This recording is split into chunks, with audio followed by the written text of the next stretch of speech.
அப்ப எல்லா இடங்கள்லயும் பாத்தீங்கன்னா வேல்யூ கான்ஃபிளிக்ட் இருக்கும். அப்ப அதுக்கு நம்ம என்ன பண்ணணும்னாக்க, நம்ம வீட்டுல என்ன நினைக்கிறோமோ, நம்ம பையனுக்கு என்ன நினைக்கிறோமோ அதுதான் நம்ம ஆபீஸ்க்கு வர்றவங்களுக்கும் வரணும் அப்படின்னு, நல்லது நடக்கணும் அப்படின்னு நினைச்சோம்னாக்கா கான்ஃபிளிக்டே இருக்கு.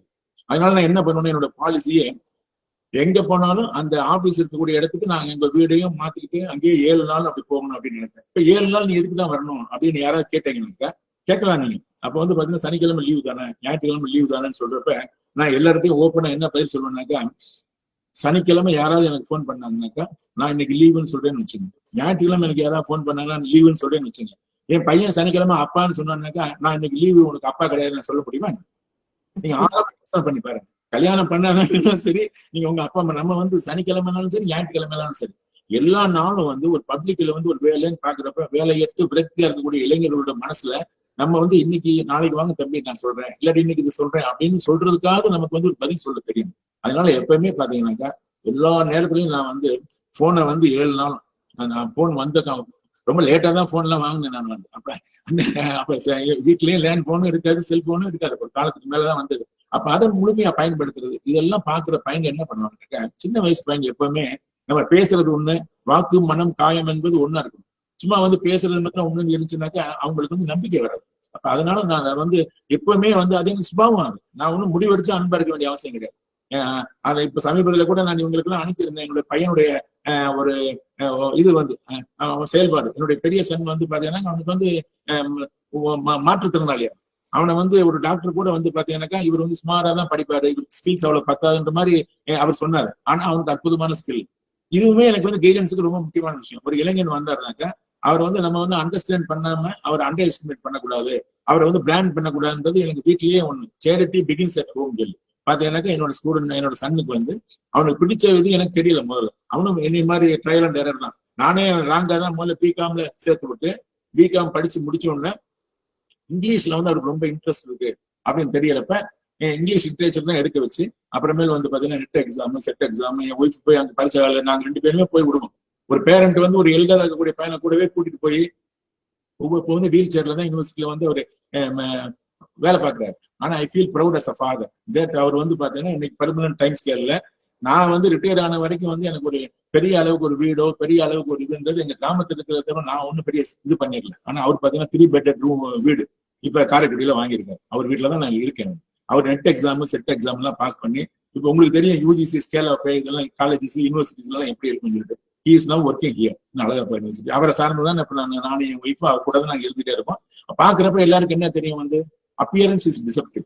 பாக்குறப்ப நிறைய பேர் இவர் படிப்பாரா, இவர் படிக்க மாட்டாரா, இவர் என்ன பண்ணுவார் இப்படின்னு பாத்தீங்கன்னா நமக்கு மேல கவலைகள் வந்து அவங்களுக்கு இருக்கும். ஆனா நம்ம வந்து குழந்தைகள் எப்படி பண்ணணும்னாக்கா நம்ம வந்து ஒரு கருவிதான், கர்த்தா என்பது அவங்கவுங்க தான்.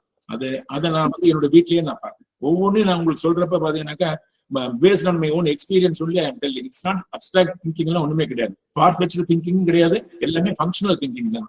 ஸோ அந்த விதத்துல வந்து அப்ப வந்து நம்மள இந்த இதுல சொல்லுவாங்க, அந்த மைண்ட் ட்ரீ கன்சல்டன்ட்னு ஒரு ஐடி கம்பெனி வந்து பெங்களூர்ல லான்ச் பண்ணாங்க. அப்ப என்ன பண்ணாங்கன்னாக்கா செரிபிரல் பால்சின்னு இருக்கக்கூடிய சில்ட்ரனை வந்து வர வச்சு அவங்களுக்கு பேசுறது சாமர்த்தியம் சொல்றதெல்லாம் தெரியாது, ஆனா சந்தோஷம்னா என்னதுன்றது உங்களுக்கு தெரியும். இப்ப அவங்கள வந்து அப்படியே ஆக்ட் பண்ண வச்சு சும்மா வந்து ஒரு பெயிண்டிங் மாதிரி எல்லாம் வரைய சொன்னாங்க. அப்ப எல்லோ கலர்ல ப்ளூ கலர்ல இப்படிலாம் வரைவாங்க.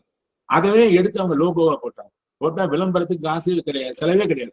எல்லா ஜேர்னலிஸ்டும் அங்க வந்து பார்த்துட்டு அவங்களே வந்து தானா விளம்பரப்படுத்திட்டாங்க அந்த மைண்ட் ட்ரீ கன்சல்டன்டோட லோகோவையும். அந்த அதே மாதிரி நான் என்ன பண்ணேன்னாக்கா எம்ப்ளாய்மெண்ட் ஆஃப் திருச்சியில இதெல்லாம் உங்களுக்கு எதுக்கு சொல்றேன்னாக்கா நீங்க என்விரான்மெண்ட்டை பார்க்கணும். ஆப்பர்ச்சுனிட்டி எல்லா இடத்துலயும் இருக்கு, ஆப்பர்ச்சுனிட்டி செவ்வரிக்காரு. அதுல ஒரு பையனை வந்து அவருக்கும் வந்து ரொம்ப டிஃபிகல்ட்டி இருக்கு, அவரை தான் முன்னால உட்கார வச்சிருக்கோம் பிராண்ட் அம்பாசிடர் மாதிரி. இந்த பையன் வந்து வேலை வேணும்னு என்கிட்ட கேட்கல, 10th படிச்சிருக்காரு, ஆனா நடக்க முடியாம சிரமப்பட்டு இருப்பாரு. இவர் வந்து அவங்க அம்மாவை காப்பாத்துறதுக்கு ஃபார்ம் எல்லாம் விற்கிறது, அந்த மாதிரி உழைச்சுதான் சைக்கிள் அப்படி வீல் சேர்ல வருவார். ரோட்டரி மூலியமா வந்து டீசலோ பெட்ரோல் வண்டினாக்கா ஐயோ அதுக்கு நான் செலவு பண்ணணும், ஃபியூயலுக்கு என் உழைப்பும் வீணா போயிடும், நான் இதுலயே வரேன்னு சொல்லி அவர் வந்து உட்கார்ந்துருப்பாரு. யாராவது என்கிட்ட வந்து கேட்பாங்க, சார் நான் டிகிரி படிச்சிருக்கேன், நான் வந்து இதெல்லாம் பண்ணிருக்கேன், எனக்கு வேலையெல்லாம் எம்ப்ளாய்மெண்ட் ஆஃபீஸ்ல 20 வருஷமா ரன்னிங் பண்ணிட்டே இருக்கேன்னு சொல்றப்ப அவரை போய் பார்க்க சொல்லுங்க. இல்லாட்டி வேற யாரையாவது இது நீங்க என்ன பண்ணணும்னாக்கா நல்ல பையன் நிறைய பேர் இருக்காங்க, அக்கறையா இருக்கிறவங்க. அப்ப நீங்க வந்து அந்த கவுன்சிலிங் பண்ணக்கூடிய நேரத்துல அவங்களெல்லாம் கூப்பிட்டுட்டு அவங்க உட்கார வச்சுட்டு இவரு பேசுறப்ப ஒரு நிமிஷம் கொஞ்சம் இருங்க தம்பி அவங்களுக்கு இவர்கிட்ட பேசுவேன் இல்லையா, அவர் சொல்லுவார், சார் நான் நைட் வந்து டியூட்டி ஹோட்டல்ல போய் வேலை பார்த்தேங்கன்னு, அதனால எனக்கு கொஞ்சம் டயர்டா இருந்தது, அப்படி இப்படி பண்ணேன்னு வேற நல்ல நல்ல விஷயங்கள் எல்லாம் அவங்க சொல்லுவாங்க, அவங்களுடைய கஷ்டங்களை அவங்க சொல்லுவாங்க பாருங்க. இதை ஒரு கேட்பாரு, கேட்டா இப்ப சொல்லுங்க தம்பி அப்படின்னு பேசாம இருப்பாரு.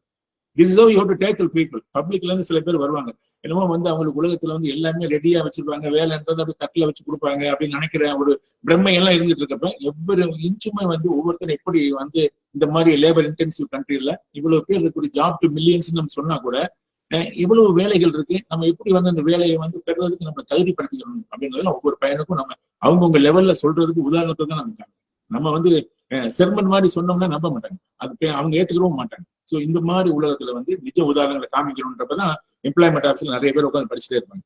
அப்ப அவரை வந்து ஏதாவது ஒருத்தர் கோவமா வந்தாருனாக்கா இந்த அங்க போய் கொஞ்ச நேரம் உட்காந்துருங்க நான் சொல்றேன்னு அவங்க அங்க பேசுவாங்க பாருங்க, பார்ப்பாங்கல்ல, கோவமெல்லாம் அடையும். அப்புறம் நம்ம ரேடியோல பேசுறது, டிவியில பேசுறது, பேப்பர்ல வந்து கட்டுரை எழுதுறது, எல்லா இடத்துலயும் நம்ம வந்து பாத்தீங்கன்னாக்கா we should make ourselves felt.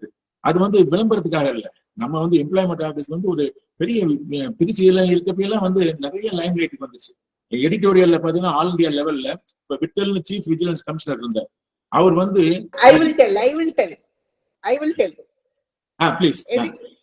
எடிட்டோரியல்ல அது எந்த வருஷம் எனக்கு மறந்துடுச்சு. நான் உட்கார்ந்து நான் பேப்பர் படிக்கிறேன் எடிட்டோரியல்ல. அதுல வந்து சீஃப் விஜிலன்ஸ் கமிஷனரா இருந்து ஓய்வு பெற்றவர் திரு விட்டல், அவர் வந்து எடிட்டோரியல்ல எழுதுறாரு. நம்ம நாட்டை வந்து அந்த எண்ட் பேராகிராஃப்ல அவர் எழுதுறாரு, நம்ம நாட்டுல இருக்கிற இளைஞர்களை திருத்த வந்து நிறைய சுரேஷ்குமார்ஸ் உருவாகணும் அப்படிங்கிறார். நிறைய சுரேஷ்குமார்ஸ் வந்தா நாட்டுல இருக்கிற இளைஞர்கள் மேம்படுவாங்க அப்படின்னு எழுதுறாங்க. சோ அது கிட்டத்தட்ட ஒரு உங்களுக்கு தெரியும் ஹிந்து எடிட்டோரியல் எவ்வளவு பெருசா இருக்கும்னு தெரியும். நடுவுல அந்த நடுவு பக்கத்துல அந்த லாஸ்ட் பேராகிராஃப்ல அது இருக்கு. அதுல வந்து பார்த்தோம்னா நமக்கு மட்டும்தான் தெரியும் நம்ம சுரேஷ்குமார் அது அப்படின்னு சொல்லிட்டு, ரைட்டா? So that is all. ஒரு சீஃப் விஜிலன்ஸ் கமிஷனர் வந்து லைக் என்டையர் நேஷனுக்கு உண்டான ஒருத்தர் வந்து நம்ம ஒரு ஆபீசரை வந்து பாராட்டுறதுங்கிறது it's something very very great. So அதெல்லாம் we have felt. இது மட்டும் இல்ல, நம்ம எல்லாம் ரோட்டரி கிளப், லயன்ஸ் கிளப் எல்லாம் பார்த்திருக்கோம். சுரேஷ் வந்து ஹியூமர் கிளப்ல போய் ஹியூமர் கிளப்ல எல்லாம் he has done wonders. அங்க கூட எஸ்பி முத்துராமன், மனோரமா அவங்க எல்லாம் கூட, நடிகர்கள் எல்லாம் கூட அங்க வந்திருக்கிறாங்க. சொல்லுங்க, நீங்க அது சொல்லுங்க. அவங்க கிட்ட சொல்றப்ப என்ன சொல்லுவேன்னாக்கா, சிரிப்புன்றது எப்ப வரும்னாக்கா மனது வந்து ரசிக்கிறது எப்ப முடியும்னாக்கா நம்ம மனசுக்குள்ள ஒரு லயம் இருக்கணும். அப்பதான் நம்ம வந்து பெரியவங்க நல்ல ஒரு வாழ்க்கையை ஓரளவுக்கு அமைதியா இருக்கக்கூடியவங்களுக்கும் சரி, சில நேரங்களில் கஷ்டங்கள் இருந்தா கூட நம்மள மறந்து சிரிப்போம் ஹியூமர் கிளப்ல போய் பேசுறப்ப பண்றப்பன்னு இருக்கும். ஆனா இளைஞர்கள் வெரைட்டியா அடையாளம் இல்லாத இளைஞர்களை சிரிக்க வைக்கணும்னாக்கா உங்க கிளப் வந்து எங்களுக்கு இந்த மாதிரி சில இளைஞர்களுக்கு வந்து ஏதாவது ஒரு உதவி பண்ணணும்னு சொன்னோம்னா அவங்க என்ன பண்ணாங்கன்னாக்கா, சுப்பிரமணியன் ஒருத்தர் வந்து அந்த ஹியூமர் கிளப் பிரசிடென்டா இருந்தாரு, சிவகுருநாதன் செக்ரட்டரி எப்போது இருந்துட்டு இருக்காங்க. அவங்க எல்லாம் உடனே என்ன பண்ணாங்கன்னாக்கா மாதம் 1000 ரூபாய் 14 பஞ்சாயத்து யூனியனுக்கும் ஏற்கனவே ஒருத்தர் கூட்டு தச்சு கொடுத்துட்டாரு, 14,000 ரூபாய் ஒவ்வொரு மாசமும் வந்து என்கிட்ட கொடுத்துருவாங்க.